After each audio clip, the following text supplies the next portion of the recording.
ఇంకొక అంశము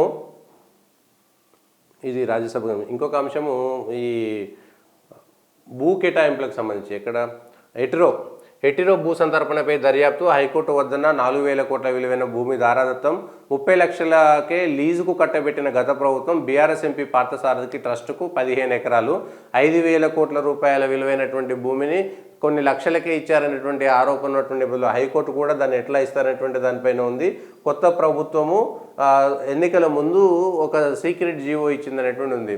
అదే పార్థసారథికి టీఆర్ఎస్ పార్టీ, అప్పుడున్న బీఆర్ఎస్ పార్టీ రాజ్యసభ కూడా ఇచ్చింది.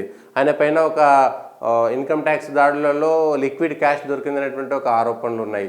ఈ ఐటీకి సంబంధించినటువంటి దాడులు ఉన్నాయి, అవి తప్పించుకోవడం కోసం ఈ భూమి కేటాయించి వాళ్ళకు సంబంధించినటువంటి ఒక ట్రస్టుకు విలువైనటువంటి భూమిని 15 ఎకరాలు, ఒక్కొక్కటి దాదాపుగా 100-200 కోట్ల విలువైనటువంటి భూమిని చాలా తక్కువ ధరకు ఇచ్చినటువంటి ఉదంతం కనబడుతున్నది.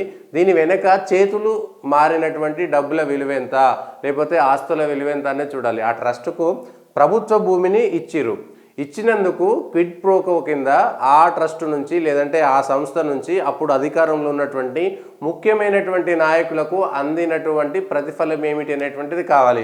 కేవలం వీళ్లకు మాత్రమే భూమి కేటాయించేంత ఉదాత్తమైనటువంటి మనసు ఎందుకు వచ్చిందనేది కూడా చూడాలి. వాళ్ళు చేసినటువంటి సేవ ఏంటిది కూడా చూడాలి. సో ఆ భూములకు సంబంధించినటువంటి కేటాయింపులో జరిగినటువంటి అవకతవకలేంటి, వీళ్లకు వచ్చినటువంటి లబ్ధి ఏంటి, కేటాయించినందుకు అప్పుడు అధికారంలో ఉన్న ప్రభుత్వంలో ఉన్నటువంటి పెద్దలకు వచ్చినటువంటి లాభం ఏంటి, దాని వెనక ఎన్ని కోట్ల రూపాయలు చేతులు మారినాయనేటువంటి అంశం కూడా, వీళ్ళకి ఏం లాభం చేకూరింది అనేటువంటి అంశం పైన పెట్టుబడుల్లో కానీ లేదంటే డబ్బుల విషయంలో కానీ ఎట్లా వీళ్ళకు లబ్ధి చేకూరింది అనేటువంటిది మాత్రం విచారణ చేయాల్సినటువంటి అవసరం ఉంది. కేవలం అది దర్యాప్తు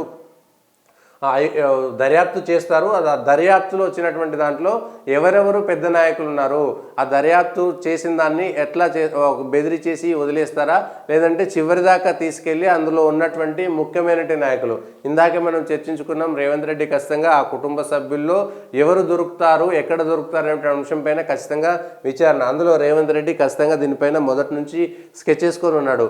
ఈ కేటీఆర్ కానీ, హరీష్ కానీ, కవిత కానీ, కేసీఆర్ కానీ, సంతోష్ రావు కానీ ఎక్కడెక్కడ దొరుకుతారనేటువంటి అంశం పైన వాళ్ళ కేటాయింపులు కానీ వాళ్ళు తిరిగినటువంటి సందర్భాలను చూశారు. కానీ అయితే మళ్ళీ వీళ్ళను దీనికి దర్యాప్తు లోతుగా చేస్తారా, విచారణ చివరిదాకా తీసుకురారా, కేవలం దర్యాప్తు చేసి బెదిరి చేసి వదిలేస్తారనేటువంటి అంశం పైన కూడా చర్చ సాగుతుంది.